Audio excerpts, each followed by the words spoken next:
പാലാപിതാവ് ഒരു പെട്ടെന്ന് ഒരു ആവേശത്തിന് പറഞ്ഞതല്ലെന്ന് എല്ലാവർക്കും ബോധ്യമുണ്ട്. വളരെ ആലോചിച്ച് വളരെ കൃത്യമായ വാക്കുകൾ ഉപയോഗിച്ചുകൊണ്ട് എഴുതി തയ്യാറാക്കിയ ഒരു പ്രസ്താവന അത് അദ്ദേഹം നടത്തിയിട്ടുള്ളത് ഇന്ത്യയിലെ ജനങ്ങൾക്ക് വേണ്ടിയിട്ടാണ്. കാരണം ഈ നാർക്കോട്ടിക് ജിഹാദിന്റെ ദുരന്തം പേർന്നതിൽ ഏറ്റവും കൂടുതൽ ഉണ്ടാവുക ഇവിടെ അച്ഛൻ ഇവിടെ സൂചിപ്പിച്ചതുപോലെ പോപ്പുലർ വിഭാഗത്തിൽപ്പെടുന്ന അല്ലെ സമാധാന കാംക്ഷികളായിട്ടുള്ള ജനങ്ങളും അതുപോലെ തന്നെ ഭാവിയെ ഉറ്റുനോക്കിക്കൊണ്ടിരിക്കുന്ന യുവജനങ്ങളുമാണ് അതിന്റെ ഏറ്റവും വലിയ ഇരകളാകുന്നത്. അതിൽ പക്ഷേ ക്രിസ്ത്യാനിയെന്നോ ഹിന്ദു എന്നോ ഉണ്ടെന്ന് ഞാൻ വിചാരിക്കുന്നില്ല, അല്ല ഇസ്ലാം എന്നോ ഉണ്ടെന്ന് പോലും വിചാരിക്കുന്നില്ല. കാരണം അതിൽ എല്ലാവരും ഉണ്ട്. ഇന്ത്യയിലെ നാളുകളിൽ ഈ രാജ്യത്തെ നയിക്കേണ്ട ഉത്തരവാദിത്വമുള്ള പൗരന്മാരെയാണ് അത് ലക്ഷ്യമിടുന്നത്. അതിലൂടെ ഉത്തരവാദിത്തമുള്ള പൗരന്മാർ ഇവിടെ ഖണ്ഡീകരിക്കപ്പെടുകയോ നിഷ്ക്രിയരാക്കപ്പെടുകയോ ചെയ്യുമ്പോൾ പകരം ആ സ്ഥാനത്തേക്ക് അധികാരം പിടിക്കുന്നതിന് വേണ്ടി കടന്നു വരുന്നത് ഈ കടുത്ത തീവ്രവാദ മത താല്പര്യങ്ങളുള്ള ആളുകളായിരിക്കും.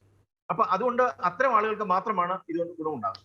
നമ്മൾ മനസ്സിലാക്കേണ്ട ഒരു കാര്യം, എക്കാലത്തും കത്തോലിക്ക സഭ എടുത്തിട്ടുള്ള നിലപാട് അത് കേരളത്തിലാണെങ്കിൽ രാജ്യത്തിന്റെ പൊതു സമൂഹത്തെ മുന്നിൽ കണ്ടുകൊണ്ട് തന്നെയാണ്.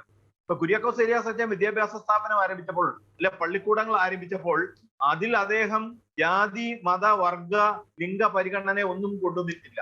അതിൻ്റെ അകത്ത് എന്നുവെച്ചാൽ കാഴ്ചപ്പാട് പറയാനാണ് ഞാനത് പറഞ്ഞത്. എല്ലാ ജാതിയിലും എല്ലാ മതത്തിലും അതിൻ്റെ അകത്ത് മുന്നോക്കക്കാരെന്നോ ഒന്നും നോക്കാതെ അദ്ദേഹം എല്ലാവർക്കും അവിടേക്ക് അനുവാദം കൊടുത്തു, അവരെ കയറ്റി പഠിപ്പിച്ചു. അവർക്ക് ഭക്ഷണം കൊടുക്കാനില്ലാതെ വന്നു കഴിഞ്ഞപ്പോൾ ഉച്ചഭക്ഷണ പരിപാടി ആരംഭിച്ചു. അദ്ദേഹം പിടിയരി പിടിച്ച് അവർക്ക് ഭക്ഷണം കൊടുക്കുന്നതിനുള്ള സംവിധാനം ഉണ്ടാക്കി കുര്യാക്കോസ് ഏലിയാസ്. ഞാനത് പറഞ്ഞത് സഭയുടെ ഒരു പാരമ്പര്യം, ഈ ആധുനിക കാലത്തെ സഭയുടെ പ്രവർത്തനത്തിന്റെ ഒരു ചരിത്രവും പാരമ്പര്യവും പരിശോധിച്ചാൽ അത് കൃത്യമായും പൊതുസമൂഹത്തെ ലക്ഷ്യം വെച്ചുകൊണ്ടുള്ളതാണ്. ഇന്നിപ്പോൾ അദ്ദേഹം പറഞ്ഞിരിക്കുന്നു പൊതുസമൂഹത്തെ ലക്ഷ്യം വെച്ചുകൊണ്ടുള്ള കാര്യങ്ങൾ തന്നെയാണ് ഇന്നിപ്പോൾ അദ്ദേഹം പറഞ്ഞിരിക്കുന്നത്. ഇവിടെ ഈ ഇസ്ലാമിക തീവ്രവാദത്തെ സംബന്ധിച്ചുള്ള പരാമർശമൊക്കെ ഉണ്ടായി. ശരിക്കും പറഞ്ഞാൽ ഞങ്ങൾ മനസ്സിലാക്കിയെടുത്തോളം ഒരു 8% മുതൽ 10% വരെ പരമാവധി അത്രയും ആളുകളാണ് ഈ തീവ്രവാദ കാര്യങ്ങളുമായി ബന്ധപ്പെട്ട് നിൽക്കുന്നത്. അവരാണ് ഇതിനകത്ത് ഇൻവോൾവ് ചെയ്യുന്നത്. എന്റെ ആ ശതമാനക്കണക്ക് ശരിയാണോ തെറ്റാണോ അച്ഛന് കൃത്യമായിട്ട് പറഞ്ഞോളൂ. അവരാണ് ഇതിനകത്ത് ഇൻവോൾവ് ആയിട്ട് നിൽക്കുന്നത് കൃത്യമായിട്ട്. പക്ഷേ ഇവരെ കൃത്യതയോടുകൂടി ഇൻവോൾവ് ചെയ്ത് നിൽക്കുമ്പോൾ ഇതിനെ ചെറുക്കേണ്ട ബാക്കി വരുന്ന 90% ആളുകൾ നിശബ്ദരാകുകയോ നിശബ്ദരാക്കപ്പെടുകയോ ചെയ്യുന്നു. അവിടെയാണ് ഈ സാഹചര്യത്തിന്റെ ഏറ്റവും വലിയ തീവ്രത നിലനിൽക്കുന്നത്. ആ നിശബ്ദരാക്കപ്പെടുകയോ ചെയ്യുന്ന ആ സാഹചര്യത്തെയാണ് പാലായിലെ ബഹുമാനപ്പെട്ട കല്ലറങ്ങാട്ട് പിതാവ് പ്രതിരോധിച്ചത്. അല്ലെ അദ്ദേഹം അവിടെ പ്രവാചക ദൗത്യം ഏറ്റെടുത്തുകൊണ്ട് മുന്നോട്ട് വന്നത്. ആ ഒരു ധൈര്യം എന്ന് പറയുന്നതാണ് ശരിക്കും കേരളീയ സമൂഹത്തിന് ഇന്ന് ആവശ്യമായിരിക്കുന്ന ഒരു ധൈര്യം. ഈ ധൈര്യം ഇസ്ലാമിക സമൂഹത്തിനകത്ത് നിന്ന് ഒറ്റപ്പെട്ട ശബ്ദങ്ങളായി ഇന്ന് ഉയർന്നു വരാൻ ആരംഭിച്ചിട്ടുണ്ട് എന്നൊരു വസ്തുതയാണ്. അതിലപ്പുറം ഈ ധൈര്യം കൂടി എല്ലാ മേഖലയിൽ നിന്നും ഉയർന്നു വന്നാൽ അങ്ങനെ വരുമ്പോൾ ഇത് ഇവിടെ തന്നെ അവസാനിപ്പിക്കാനായിട്ട് കഴിയും, അല്ലെ ഇത്തരം ആളുകളെ ഒറ്റപ്പെടുത്താനായിട്ട് കഴിയും. യഥാർത്ഥത്തിൽ നല്ലവരില്ലാത്തവരല്ലല്ലോ സമൂഹത്തിന്റെ പ്രശ്നം. ഇവിടെ വളരെ കൃത്യമായിട്ട് പറഞ്ഞിട്ടുണ്ട്, നല്ലവരായിട്ടുള്ള ആളുകൾ തിന്മയ്ക്കെതിരെ ശ്രദ്ധിക്കാത്തതാണ് ഈ തിന്മ വളരുന്നതിനും തിന്മയ്ക്ക് ആധിപത്യം സ്ഥാപിക്കുന്നതിനും ഉണ്ടായിട്ടുള്ള കാരണമെന്ന കാര്യത്തിൽ തർക്കമില്ല. അത് തിന്മയ്ക്കെതിരെ ശ്രദ്ധിക്കാനായിട്ട് അത് വിജയിക്കുമോ പരാജയപ്പെടുമോ എന്ന് ചിന്തിക്കാതെ തിന്മയ്ക്കെതിരെയുള്ള ശബ്ദം ഉയർത്തണം. അത്തരം ശബ്ദങ്ങൾ ഉയർത്തുമ്പോൾ അതിന് പരാജയം ഒരുപക്ഷെ ഉണ്ടായെന്ന് വരും. പക്ഷെ അത്തരം ശബ്ദങ്ങളാണ് വാസ്തവത്തിൽ കർമ്മയുദ്ധങ്ങളാകുന്നത്.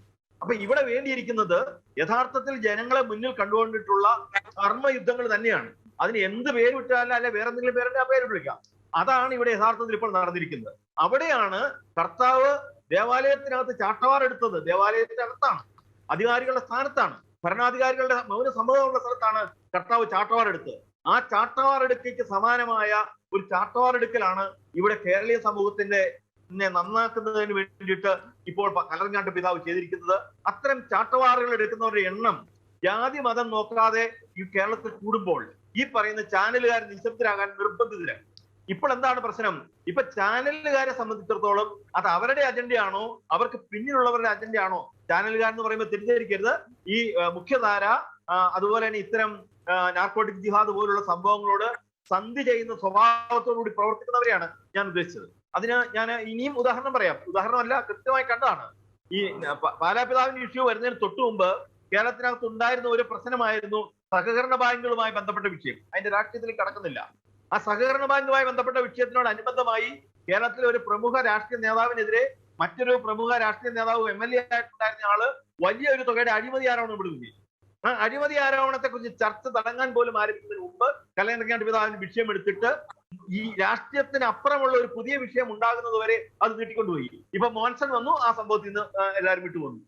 നമ്മൾ ഓർക്കണം, ഇതിന് പിന്നിൽ നടക്കുന്ന അജണ്ടകൾ എങ്ങനെയാണ് സെറ്റ് ചെയ്തിരിക്കുന്നത്. അതൊരു കൂട്ടായ്മയാണ്. അവിടെയാണ് അതിന്റെ അപകടം എന്ന് പറയുന്നത്. ഇത് ഏതെങ്കിലും ഒരു പ്രത്യേക മാധ്യമത്തിന്റെ ഒരു ലക്ഷ്യമല്ല ഇവിടെ വന്നിരിക്കുന്നത്. ഇതൊരു കൂട്ടായ്മയാണ്. ഈ മാധ്യമ അല്ലെങ്കിൽ ആ വാക്കുപയോഗിച്ച എനിക്ക് കുഴപ്പമുണ്ടോ പേടിയാണ്. അതുകൊണ്ട് ഞാൻ പറയുന്നു, ഈ സ്ഥാപിത താല്പര്യങ്ങളുടെ ആ ഒരു കൂട്ടായ്മ എത്രമാത്രം ഇവിടെ ശക്തമാണ് എന്നതിന്റെ തെളിവാണ് ഇത്തരം ഒരു സാഹചര്യത്തിൽ വളരെ ഗൗരവമുള്ള വിഷയത്തെ ഒരുമിച്ച് തമസ്കരിക്കുന്നു, എന്നിട്ട് മറ്റു വിഷയങ്ങളിലേക്ക് ചർച്ച കൊണ്ടുപോകുന്നു. ഇവിടെ കൃത്യമായി ചർച്ച നമ്മുടെ സമൂഹത്തിനകത്ത് ഉണ്ടാവണം. നാർക്കോട്ടിക്കിന്റെ വിഷയങ്ങൾ, നാർക്കോട്ടിക് ജിഹാദ് എന്ന വാക്കങ്ങ് വിട്ടോ, ഇന്ത്യ സമൂഹത്തിനകത്ത് നാർക്കോട്ടിക് കള്ളക്കടത്തും അത് ഇവിടുത്തെ ജനങ്ങളിൽ ഉണ്ടാക്കുന്ന സ്വാധീനവും ഒക്കെ എത്രമാത്രം വലുതാണ്, അത് എത്രമാത്രം നമ്മളെ അപകടപ്പെടുത്തുന്നു എന്നതിനെ സംബന്ധിച്ച് കൃത്യമായ ലക്ഷ്യബോധമുള്ള ചർച്ചകൾ നമ്മുടെ സമൂഹത്തിനകത്തൂടെ ഉണ്ടാകേണ്ടതുണ്ട്.